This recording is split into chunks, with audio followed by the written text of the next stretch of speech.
Bonjour à tous, je suis ravi de vous retrouver pour cette vidéo du dimanche 21 février. Alors comme on le constate sur la map, le Bitcoin s'établit actuellement à 57 300 $. Il a donc cassé son niveau des 50 000 vendredi pour aller s'établir un petit peu plus haut.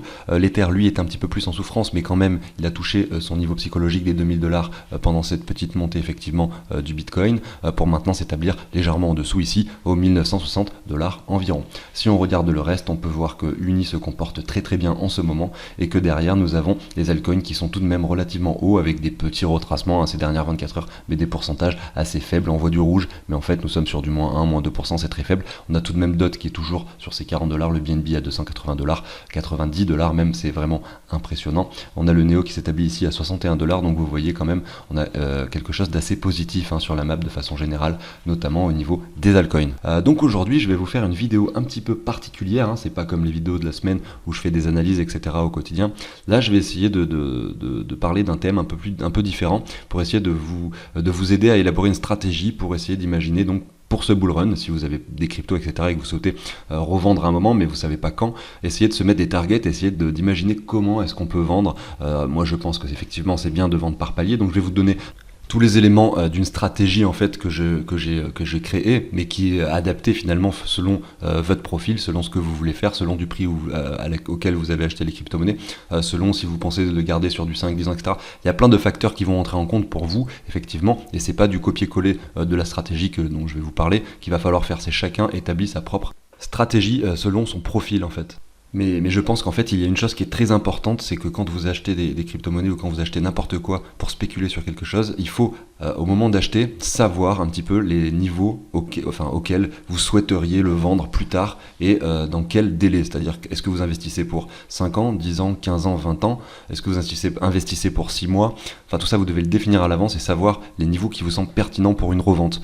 Et respecter ces niveaux si on y va. Et surtout, ne pas se dire, ah bah tiens, on a atteint mon niveau, mais bon, peut-être que ça va aller beaucoup plus haut, donc je vends pas. Et finalement derrière vous pouvez tout perdre, ou tout perdre ou simplement perdre les gains que vous venez de faire, c'est ce qui est dommage finalement. Donc voilà, vous avez compris un petit peu l'idée de tout ça. Alors juste avant d'entrer dans le vif du sujet, vous savez, je vous partage un tableau sous l'échange d'une donation et ce tableau est très intéressant, notamment pour ceux qui ont de l'argent réparti un peu partout, pour tout récapituler sur un seul tableau. C'est quelque chose en plus qui vient récupérer le prix des crypto-monnaies avec un code informatique en temps réel. Voilà, donc après vous avez plein de données qui s'affichent ici, et si vous voulez en savoir plus et si c'est quelque chose qui peut vous intéresser, je vous invite à aller voir les 3 dernières minutes de cette vidéo où j'explique beaucoup mieux tout cela. Alors n'hésitez pas, si le contenu de la chaîne vous plaît, vous pouvez vous abonner, activer la petite cloche pour ne pas manquer le contenu quotidien que je vous partage sur la chaîne. Allez, c'est parti, on se retrouve juste après la courte introduction.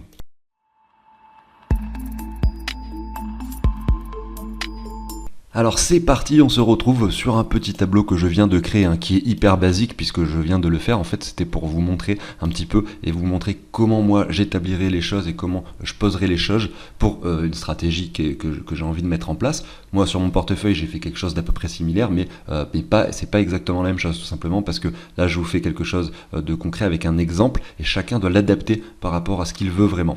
Donc moi je pars sur une base de 6 mois, donc je me dis que l'idée c'est d'essayer de revendre mes crypto-monnaies, en tout cas une grosse partie de mes crypto-monnaies, par exemple 80%, au cours de l'année 2021, en espérant qu'on vienne toucher un niveau assez important sur le Bitcoin et que ce soit un cycle qui se termine et que derrière on ait un moins 80, moins 85% comme ce qui s'est passé lors des précédents cycles. Regardez, vous le voyez ici, le Bitcoin, il monte, il crache de 80%, il monte, il crache de 80%. Là, c'est pareil, je vais essayer d'identifier un sommet pour essayer de revendre 80% sur les niveaux, en tout cas, qui me semblent importants et assez hauts. Et donc, comment je fais ça? Alors d'abord, avant de parler d'autres crypto-monnaies, donc Ether, ETC, etc., et ben on va d'abord regarder le Bitcoin, parce que sur la stratégie que je vais vous montrer, je vais tout baser par rapport au Bitcoin.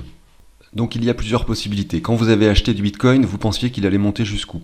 Si vous me dites par exemple 50 000, 100 000 ou 150 000, ça va pas forcément être la même chose et vous allez adapter votre stratégie par rapport au montant maximum que vous avez pensé qu'il pourrait atteindre.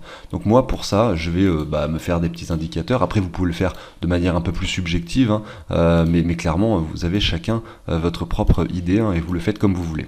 Moi je le fais comme ça. Je me dis voilà ici, donc là on a eu un petit, donc je vous mets un petit Fibo de prolongation pour essayer de voir lors du bull run précédent. si on le compare par rapport à encore celui d'avant, jusqu'où on est monté. Donc là, effectivement, on avait touché 1200 $, ici on a touché quasiment les 20 000 $. Si je me mets un petit Fibonacci ici en estimant des vagues, tout simplement qui se produisent comme celle-ci à chaque fois de plus en plus hautes, et ben on peut voir qu'on avait sur cette vague cassé les 423,6 et on avait fait même x5 par rapport à ça, parce qu'on avait les 423,6, la target c'était les 5 000 $ pour le Bitcoin. Donc l'ancien ATH c'était 1100 et la target, on va dire en tout cas sur le Fibo des 423,6, ça correspondait à 5 000 $. On est allé plus haut parce qu'il y a eu un énorme engouement sur ce marché-là et beaucoup de particuliers en FOMO, et donc on va dire ça s'est un petit peu transformé en bulle qui derrière cette bulle donc forcément éclate et on repasse de 20 000 à 3 000 $ environ, vous le voyez ici. Donc ici, qu'est-ce qui s'est passé? Une fois qu'on a cassé donc ces 423,6, nous avons fait ensuite donc x4, comme je vous le disais, à peu près. C'était x3,87 exactement. Du coup, qu'est-ce que j'ai fait? Moi, j'ai établi quelque chose de similaire. Donc je me suis dit que j'allais remettre un petit Fibo pour les niveaux et donc le bull run actuel qu'on est en train de vivre, un peu de la même façon. Vous voyez, je le refais de la même manière. Et nous avons ici les 55 000, donc au 261,8, les 423,6, vous voyez, qui donc étaient ici là pour le bull run d'avant, correspondent finalement à 86 000 $.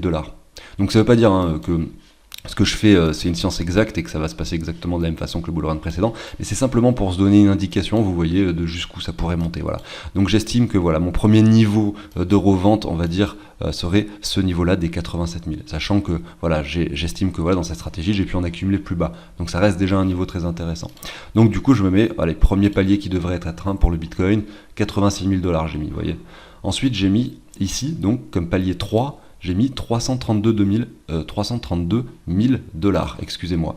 Et donc ici, pour estimer ça, en fait, j'ai tout simplement pris ce chiffre-là, donc des 86 000 $, et je l'ai multiplié par 3,87. Parce que en fait, j'estime que voilà, ici on avait fait x 3,87, j'estime que là, si ça va très très haut et qu'on refait quelque chose de très bullish comme la fois d'avant, et ben si ça fait à nouveau la même chose, le Bitcoin s'établirait aux alentours des 330 000 $. Donc ici, voilà, j'ai mes 3 targets, mes 3 niveaux, où je me dis que ce sont des niveaux intéressants pour revendre pour ce bull run. Donc je vais estimer que j'ai une certaine quantité de Bitcoin et je vais dire que sur mes Bitcoins, je vais en revendre 20% ici par exemple, 30% ici et 30% ici. Donc je ne sais pas si on va atteindre les 3 niveaux de revente, mais si on s'arrête à celui-ci et qu'on redescend, eh ben, ça ne sera pas forcément hyper bien, mais j'aurais quand même pris un petit peu de gain et je me serais trompé effectivement sur les targets imaginés. Si ensuite le Bitcoin vient donc jusqu'à ce niveau-ci, alors ce niveau-ci, je ne vous ai pas dit comment je l'ai trouvé, mais j'ai simplement divisé, alors il me semble, voilà, cette cellule par 2, en me mettant à peu près au milieu, vous voyez, entre les deux chiffres, en essayant de me mettre un palier intermédiaire finalement de revente pour le Bitcoin. Donc ce niveau-là, 30% à nouveau, et ce niveau-là, 30%, donc il va me rester 20% de Bitcoin dans mon portefeuille que je garde pour du plus long terme. Donc c'est une stratégie 6 mois certes, mais le petit plus du coup de cette stratégie que j'essaye d'établir, c'est qu'effectivement, bah voilà, on a quand même des crypto-monnaies pour du plus long terme, et si la blockchain continue à se développer sur les 10-15 ans qui viennent, bah pourquoi pas faire encore beaucoup plus de gains sur ces 20% qu'on aura gardé peut-être. Voilà, tout simplement. Donc là, j'ai établi une stratégie sur 6 mois, on va dire, avec quelque chose donc sur du moyen terme. Et j'ai imaginé des targets de revente pour le Bitcoin et je me suis mis 3 paliers de revente avec des pourcentages prédéfinis. Donc là, il y a quelque chose d'assez clair qui se dessine maintenant et je peux en effet sur les plateformes d'échange mettre des ordres ou simplement mettre des alertes pour que vraiment, si on atteint ces niveaux-là, je déclenche les ventes et je ne change pas d'avis en fait. La stratégie, on l'établit à l'avance et on la respecte de A à Z et c'est comme ça qu'on gagne de l'argent. Si on change d'avis finalement, si ça atteint ce niveau-là, je me dis oula, on y allait bien trop vite, ça va forcément aller aux 300 000 et que finalement on n'y va pas, et ben je regretterai de ne pas avoir vendu à cet endroit-là, même si c'est une petite partie de mon portefeuille. Donc c'est pour ça, et c'est pour ça qu'on établit effectivement des stratégies. Et maintenant on va voir comment on va faire. Donc là c'était pour le Bitcoin. Vous pourriez par exemple faire votre propre stratégie et mettre 5-6 paliers de revente, même peut-être 10, vous faites vraiment comme vous voulez. Vous pouvez mettre 10% sur chaque palier de revente, vous pouvez mettre 5% au début par exemple et 20 après, enfin c'est vraiment chacun sa propre idée du marché et chacun sa stratégie tout simplement en fonction de son profil. Donc comme je disais, on va maintenant voir comment faire pour se mettre des paliers de revente pour les autres crypto-monnaies. Là, on a fait le Bitcoin. Admettons que par exemple, dans ma stratégie, j'ai 50 crypto-monnaies différentes parce que j'avais décidé d'en acheter beaucoup pour diversifier et donc limiter mon risque. Effectivement, je vais devoir essayer de me mettre des targets de revente pour chaque crypto-monnaie parce qu'elles vont pas forcément se comporter de la même façon au cours du temps. Et on a peut-être certaines qu'il va falloir vendre beaucoup, enfin bien avant les autres, en fonction de des niveaux qu'ils atteignent ou des graphiques que l'on observe. Et donc pour cela, moi ce que je fais, donc là je suis sur l'Ether par exemple, je me suis mis pareil 3 targets ici, vous voyez de revente. Là je suis donc sur l'Ether par rapport au Bitcoin.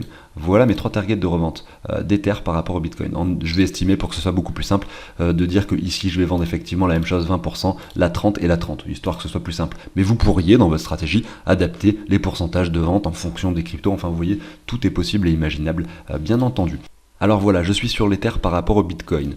Il faut savoir que je regarde les graphiques par rapport au Bitcoin parce que j'essaye d'estimer jusqu'où ces crypto-monnaies peuvent performer par rapport au Bitcoin. Mais je vais pas le revendre contre du Bitcoin. Moi, quand je vais ensuite faire mes reventes de 20% d'Ether au 30 et 30 ici, je vais les revendre, je vais récupérer des dollars, effectivement. Mais je le fais en fonction de ces niveaux qu'il atteint par rapport ici, donc d'Ether par rapport au Bitcoin tout simplement, parce que j'estime que là pendant ce bull run, comme c'était le cas avant, on pourrait remonter sur les niveaux pertinents ici, notamment regardez aux alentours des 0,10, donc c'est les 61,8 de Fibo, et c'est assez pertinent puisque c'est avant ce sommet qui se trouve à cet endroit là. Donc là on a un très bon niveau ici pour Ether de revente, en tout cas pour un premier palier. Moi c'est ce que j'ai estimé, donc ça ferait un x2,7 par rapport au Bitcoin, et donc l'Ether pourrait monter, on va le voir juste là justement. Donc on estime que voilà ici premier niveau on se met 0,099, en fait c'est juste avant finalement les 0,10, en estimant que je le mets un petit peu en dessous pour la sécurité. Le deuxième niveau j'avais mis 0,14 environ, donc là c'est pareil, chacun le fait selon son ressenti, mais voilà 0,14 ça nous amène au niveau du dernier sommet. Donc là voilà, c'est si on fait un double top, si on vient s'arrêter là et que derrière le marché crash, et voilà on aura fait notre deuxième point de vente ici, notre premier par ici, et si jamais le marché ici continue à monter finalement, on pourrait monter, pourquoi pas. Alors là j'ai mis un Fibo de prolongation en off, mais voilà on pourrait monter ici jusqu'au 24,9, c'est ce que j'ai mis, 0,249, tout simplement pour Ether. Je ne vais pas dire qu'on va aller jusque là-haut, mais on se met plusieurs paliers. Voilà, moi j'en mets 3 et ce sont ces niveaux-là, en tout cas pour cet exemple de stratégie, une exemple de stratégie fictive, puisque c'est pas ce que j'applique en détail à la lettre à mon portefeuille évidemment, mais c'est un exemple. Donc ici voilà, vous avez ces 3 niveaux pour Ether, et vous avez, donc je vous ai mis ici tout simplement les prix que pourrait atteindre effectivement l'Ether, ici en dollars, les prix qu'il pourrait atteindre si jamais, donc ici le Bitcoin atteint, si le BTC est à 86 000 $, et effectivement si l'Ether atteint ce chiffre là on aurait ça, si l'Ether atteint ce chiffre là on aurait ça, et s'il atteint ce chiffre là on aurait ça. Alors, ensuite si le BTC est à 166 000 $, donc ici sur le deuxième target, et voilà ça vous met les targets de l'Ether s'il atteint ces 3 niveaux là, et pareil pour 330 000. Après ça fait des chiffres exorbitants, il faut pas forcément en prendre compte, et vraiment moi je vais me concentrer sur le graphique de l'Ether par rapport au Bitcoin, et si jamais à ce moment là le Bitcoin est à 80 000 ou peut-être 70 000, ça fera moins que ça la revente, mais c'est pas grave, je me base quand même sur ce graphique là pour faire mes reventes, parce que c'est celui qui me semble le plus pertinent, parce que sur l'Ether par rapport au dollar il va être sur des sommets, il va être sur un ATH, et vous aurez rien du tout à analyser, donc c'est pour ça que je le fais de cette façon. Voilà, donc ça c'était pour l'Ether. Et ici, j'ai fait le même travail, exactement le même travail avec 3 autres crypto-monnaies. Donc j'ai fait ETC, XTZ et Litecoin. Vous voyez avec les prix qui s'affichent ici, potentiels en fonction du cours du Bitcoin. Alors je l'ai fait de la même façon exactement. On va aller voir par exemple ETC, donc ETC par rapport ici au Bitcoin. On va se mettre là-dessus par exemple. J'ai fait un peu le même travail. Donc c'est-à-dire que là, j'ai simplement mis un Fibo donc, de retracement en estimant que là nous sommes très très bas, et on va essayer d'imaginer que ce token reprendrait de la valeur par rapport au Bitcoin, chose qui n'est pas du tout sûre, mais si on en achète c'est effectivement pour ça, c'est ce que l'on espère en tout cas. Et dans ma stratégie je vais me dire voilà, alors j'ai mis quoi là? J'ai mis 0,0019, donc c'est à dire que premier niveau ça serait ici au niveau des 23,6. Vous voyez, donc déjà je me mets mon premier niveau de revente relativement bas, en estimant que voilà, il reviendrait que jusque là déjà, et je revends ici 20% au cas où ça ne veut pas aller plus haut. Le deuxième, vous voyez, je l'ai mis un peu plus haut, au 2,0 et 25. Donc si je fais ça, je vais vous le mettre 2,0 et 25 à peu près, donc c'était un petit peu en dessous des 61,8, et le troisième à 32, donc 32, je pense qu'on revient finalement sur 32 par ici, voilà, sur les anciens sommets. Et donc moi, voilà, pour Ethereum classique, je fais cela. Ça ne veut pas dire que le cours va pas aller beaucoup plus haut, hein, aussi bien oui, et c'est cette raison pour laquelle on va vendre 20, 30 et 30, donc que 80%, et les 20 derniers pourcents, on les laisse courir. Et si ça monte très très haut, et ben peut-être que justement, on aura une opportunité pour les vendre à un très très bon prix, ces derniers 20%. Si jamais le cours, finalement, l'Ethereum classique ne fait pas grand-chose, que c'est un projet qui sert à rien, en fait, que Ethereum 2.0 arrive et que il n'y ait plus aucun intérêt à ce token-là, et ben peut-être qu'on va venir ici et redescendre. Et dans ce cas-là, parfait, vous avez vendu 20%, et au moins vous perdrez pas d'argent, hein, tout simplement. Ça, c'est pour ça que c'est intéressant de se mettre des paliers. Si on monte plus haut, tant mieux, on a le deuxième. Si ça monte là, tant mieux, on a le troisième. Si ça monte, on a encore 20%, c'est parfait. Et si ça descend ici, et ben voilà, on a 20% bon, de notre portefeuille qui est exposé, sachant qu'on a pris tous ces profits-là, on est quand même très rentable, hein, vous voyez. Donc ça, c'est mon point de vue sur l'Ethereum classique. Vous avez également le point de vue que j'ai fait donc sur XTZ et Litecoin. Je vais pas les faire, hein, c'est vous, je vous invite à faire ce travail chez vous, hein, pour votre stratégie. Vous pouvez essayer d'imaginer votre propre stratégie, vous faites vos propres recherches et vous savez, vous essayez d'imaginer si vous voulez le faire par rapport au dollar, par exemple, vous pouvez faire différemment, hein. Moi je le fais par rapport au Bitcoin parce que ça me semble pertinent, mais si vous aimez les graphiques que par rapport au dollar, bah regardez ça comme ça ici là. Il n'y a pas beaucoup de choses malheureusement parce que vous allez faire des ATH peut-être et que vous n'allez pas trop pouvoir vous mettre des targets, hein. Mais vous pouvez vous dire voilà, chiffre psychologique, 50$ c'est un bon chiffre psychologique, 100$ c'est un bon chiffre psychologique, donc je revends une partie à 50$, voilà. Il y a plein de solutions, il y a plein de stratégies possibles et imaginables, hein. Je vous en donne une dernière, par exemple une dernière possibilité pour choisir les prix de revente. Vous pouvez par exemple aller sur CoinGecko, vous allez regarder par exemple Ethereum classique. Ethereum classique, est-ce que j'ai ETC, voilà tout simplement. Et donc vous regardez Ethereum classique et vous vous dites voilà, il y a 1,8 milliard dans Ethereum classique. Il y a 1,8 milliard, il est classé 53e. Moi j'estime que c'est un token qui peut vraiment performer et aller dans le top 10. Ça c'est pas ce que j'estime moi, hein, c'est un exemple. Je me mets à votre place, je me mets à la place de quelqu'un qui pense que ce token va aller dans le top 10. Ou alors vous pouvez très bien estimer tout simplement que ce token mérite d'avoir, donc là on est que sur les débuts, et qu'effectivement sa capitalisation pourrait monter énormément à l'avenir, notamment pour aller toucher des 20 milliards, hein. Si le Bitcoin lui atteint, on ne sait pas, plusieurs milliers de milliards, peut-être que lui pourrait aller facilement au niveau des 20 milliards tout simplement. Donc ça reste assez spéculatif, hein, de procéder de cette façon-là, mais on reste avec les pieds sur terre, hein, en faisant comme ça, puisqu'on a les capitalisations en tête. On sait que le Bitcoin peut faire par exemple 2000 milliards, on peut se dire que celui-là pourrait faire que 20 milliards par exemple, et que ça nous ferait déjà un x10 par rapport au prix actuel, puisque bah vous voyez, hein, si on passe de 1,8 milliard à 20 milliards, on est approximativement à x10, un peu plus, mais voilà, donc on s'établirait entre 150$ et 200$ pour Ethereum classique, vous voyez. Donc ça peut être pareil, des bons niveaux de revente, hein. Est-ce qu'on sera dans le top 10 à ce moment-là, j'en sais rien, mais enfin voilà, après vous voyez, on peut estimer, voilà, je pense qu'il est sous-coté, que c'est un projet qui peut monter, notamment quand je vois son graphique, bah, comme je vous montrais tout à l'heure, par rapport ici au Bitcoin, on peut voir qu'il est relativement bas, qu'il n'a pas du tout performé, alors que d'autres crypto-monnaies ont déjà performé.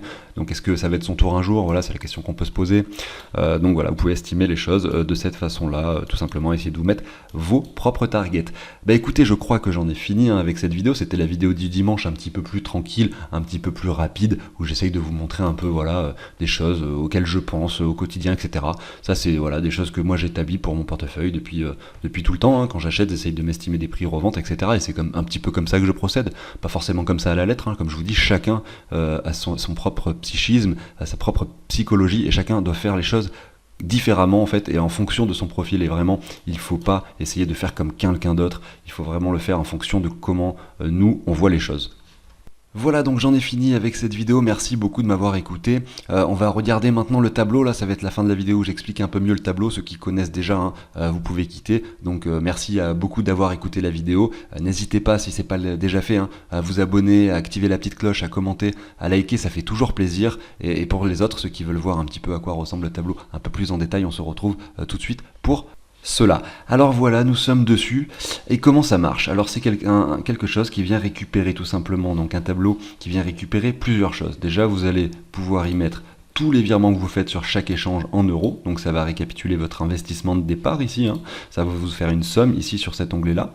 Vous allez sur un autre onglet tout simplement mettre tout ce que vous avez sur chaque échange. Là tout est sur Binance puisque c'est un exemple de portefeuille fictif, mais par exemple si vous avez 0,1 Bitcoin ici, 0,1 ici, 0,1 ici, vous allez pouvoir le répartir, mettre sur chaque échange ce que vous avez, c'est plus simple, hein. Comme ça vous allez voir sur Binance ce que vous avez, hop, vous remplissez, vous allez voir sur la Ledger ce que vous avez, hop, vous remplissez, vous voyez, c'est pour que ce soit plus simple pour vous. Et après vous avez ici le prix des crypto-monnaies. Donc en fait ici vous allez donc sur la vidéo tuto que j'ai faite, ça vous explique comment vous allez pouvoir ajouter toutes les cryptos que vous avez avec le petit code informatique qui permet d'actualiser tout simplement les prix en temps réel et avoir les prix de chaque crypto ici en temps réel. Alors des fois il y a des petites erreurs comme ça, j'ai ajouté une mise à jour automatique tout simplement et ça permet tout simplement de les mettre à jour, voilà, si il y a des erreurs. Voilà, donc quand vous allez avoir ajouté toutes vos cryptos, elles vont s'ajouter automatiquement ici à la suite et automatiquement ici à la suite. Donc c'est vraiment très très simple, hein. Et derrière, donc une fois que vous avez mis à jour les prix, que vous avez mis tout ce que vous avez sur les échanges, etc., vous avez un petit tableau de bord qui vous dit votre pourcentage de fiat avec justement ce que vous avez ici comme valeur de fiat en euros et ici en dollars. La même chose pour les cryptos, hein, en euros et ici en dollars. Le pourcentage également ici, les répartitions sur le camembert, le pourcentage de chaque crypto, les montants de chaque crypto que vous avez. Et là vous savez exactement directement le gain. Vous avez investi 10 000, là sur ce portefeuille fictif vous avez 21 000, vous avez gagné 11 000, ce qui fait un ROI de 113%. Et là vous avez effectivement toutes vos crypto-monnaies. Vous voyez un petit camembert qui vous montre la répartition. Voilà, c'est quelque chose qui est relativement pratique, notamment pour ceux qui ont la flemme de faire le tableau eux-mêmes. Écoutez, je vous le partage, hein, si vous le souhaitez, sous l'échange d'une donation. Ce qui est intéressant et surtout, c'est de récupérer les prix, hein, c'est ça qui est le plus compliqué à faire, effectivement. Donc vous avez le lien dans la description de la vidéo pour les donations. Si vous souhaitez en savoir plus sur le tableau et savoir exactement ce que vous obtiendrez si vous décidez de payer pour l'avoir et voilà, pour pouvoir vous rendre compte de la simplicité de la mise en place du tableau, je vous mets une petite vidéo ici en droite. Vous pouvez cliquer sur le lien, vous allez voir les 3 dernières minutes de cette vidéo et en effet je vous explique vachement mieux tout simplement tout ce que vous obtiendrez, hein. Alors ce tableau je l'ai fait sur Google Sheet, hein. Si vous n'y connaissez rien en tableur, rien Google Sheet, rien Excel, sachez que j'ai fait une vidéo tuto, hein, qui explique vraiment en détail voilà, la façon de le mettre en place et c'est vraiment très simple, hein. Toutes les personnes qui ont payé pour avoir le tableau, il y en a certaines qui connaissaient pas forcément hyper bien et donc avec qui j'ai échangé des fois 3 ou 4 mails, mais à la fin ça marche toujours, c'est-à-dire que je les aide jusqu'à la fin et je suis les personnes jusqu'à la fin, jusqu'à ce que ça marche. Voilà, donc j'arrive sur la fin de la vidéo, donc merci à tous de m'avoir écouté. On se retrouve demain pour une nouvelle vidéo d'analyse du marché un peu plus complète, donc n'hésitez pas à vous abonner, hein, au passage, si vous voulez pas manquer les vidéos quotidiennes de la chaîne. Et écoutez, je vous souhaite à tous un excellent dimanche. Allez, salut tout le monde!